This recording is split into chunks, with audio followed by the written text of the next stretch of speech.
Well, it's Tuesday, the 8th of July, 2025. Good afternoon and welcome to 1 p.m. news. My name is Chris Mololo and our sign language interpreter is Irene Chebi-Watt. These are the stories that we have for you from our newsrooms this hour. To start with, the impeachment trial of Isiolo Governor Abdi Guyo is underway at the Senate. This follows the gazettement of Tuesday and Wednesday, July 8th and 9th, 2025, as the official sitting dates to consider the resolution by Isiolo members of County Assembly to remove Guyo from office as announced by Senate Speaker Amason Kingi. Both the governor and the Isiolo County Assembly have assembled teams of lawyers facing off on the floor of the Senate. Isiolo MCAs voted to impeach Governor Guyo on June 26, 2025. He is faced with allegations of abuse of office, gross misconduct, and violations of the Constitution and other laws. All 67 senators will take part in the hearing, but only the 47 elected senators representing the counties will vote on whether to uphold the charges. To introduce the legal team representing the governor by stating the full name and designation of each person. You may proceed, Counsel.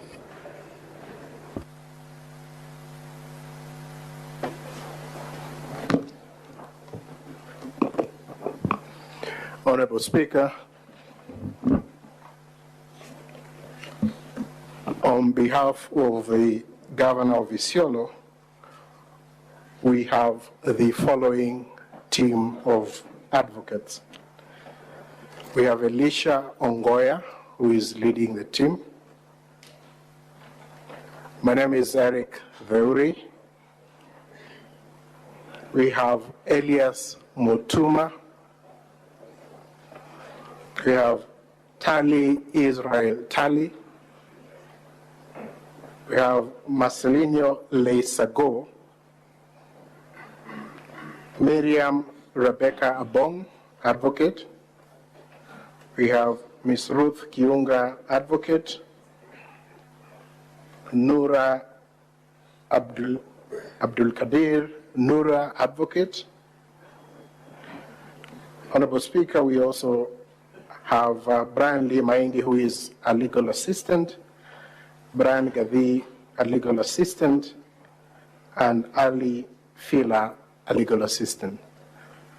Honorable Speaker, I believe that we had limited us just to introductions of the advocate. Moving on, Monday's Saba Saba protests, marking a pivotal day in the Kenya's democratic history, devolved into widespread violence, leaving at least 10 people dead, scores injured, and others reportedly abducted. The tragic toll makes this one of the bloodiest days since Kenya's youth-led Gen Z's uprising began in June. The Kenya National Commission on Human Rights, KNCHR, confirmed the casualties, stating that the fatalities and injuries occurred during a day-long demonstrations held across the country. Thousands of young Kenyans took to the streets to commemorate Saba Saba Day, historically associated with the push for multi-party democracy in the nation. My younger brother pale wametulia, wamempiga risasi mbili, moja hapa na ingine kwa mgongo, na alikuwa ameinua mikono, hakuwa anafanya kitu, hakuwa anaharibu mali ya mtu, na alikuwa amepiga magoti akiinua mkono. Wametulia brother yetu, pea iko ule brother wangu mdogo bana anajitafutia asenke. Interior Cabinet Secretary Kipchumba Murkomen has publicly commended law enforcement officers for their conduct during Monday's Saba Saba protests in Nairobi, praising their efforts in maintaining order and minimizing violence. His remarks come despite reports from human rights organizations detailing fatalities and injuries during the nationwide demonstrations. In a statement released after touring parts of the capital, CS Murkomen expressed his appreciation for the police officers' dedication to securing lives and property on a day historically significant for Kenya's pro-democracy movement. He described the performance as commendable and necessary for public safety.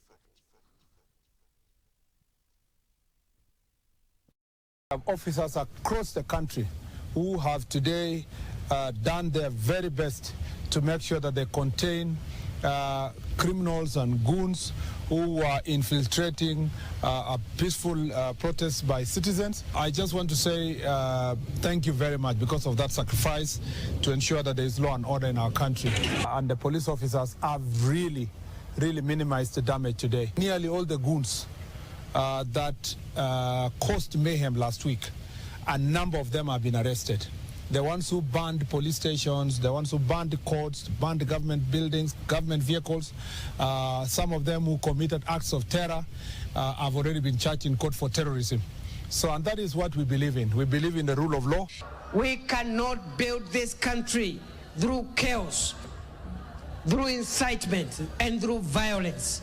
We must learn to resolve our national problems through consultations, discussions, and through peaceful.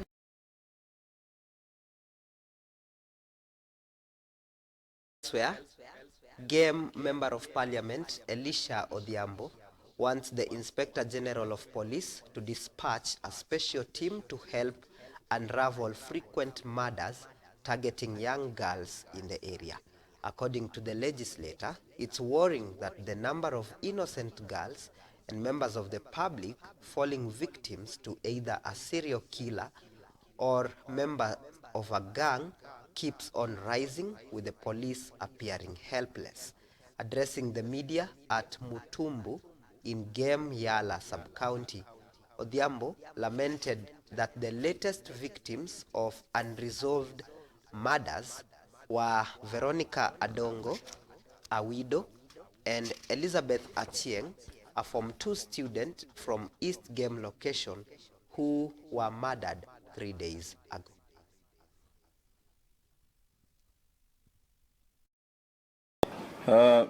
Good morning, members of the Fifth Estate. My attention has been drawn to some reckless statements emanating from leaders in our republic. Kenya is at a critical stage in its democratic and governance journey. While we face challenges, economic, political, and institutional, what remains clear is the strong and functional institutions that are our best bet for stability and progress as a country. One of such institutions is the National Intelligence Service, which is important to note, with all its imperfection, is a cradle in enhancing security in this country, both internal threats and external threats.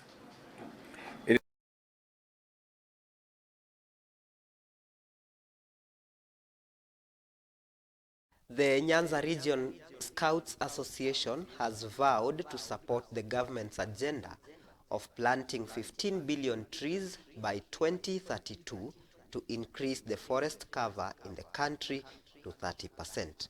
Speaking during the closure of the Nyanza Regional Scouts competition held in Kubweye Secondary School in Kuria West Sub-County, themed Resilience Towards Climate Change, Nyanza Region Scouts Commissioner Eli Kisulu said that scouting will continue to play a major role towards achieving the 15 billion tree planting exercise. Kisulu also added that scouting is a practical venture that helps learners to actualize their theoretical skills that incorporates collaboration, teamwork, leadership, and problem-solving abilities. He disclosed that scouting is a discipline field that trains students to respect authority, a core value that promotes servant leadership to students as they prepare to become future leaders. And lastly, the Kenya Meteorological Department has issued its latest weather forecast indicating a mixed bag of conditions across the country. While several regions should anticipate continued rainfall and lower nighttime temperatures, others are preparing for hotter days. According to the forecast released on Monday, residents in the Central Highlands, including Nairobi, the Lake Victoria Basin, the Rift Valley, Western Kenya, and parts of northwestern Kenya can expect to see continued rain. These showers may range in intensity from light drizzles to heavy downpours and could be accompanied by isolated storms in some areas. Well, those are the news updates. We are going to take a quick short break right here on Science TV 1 p.m. news. When we come back, we tell you what's happening in the world of sports. Stay with us.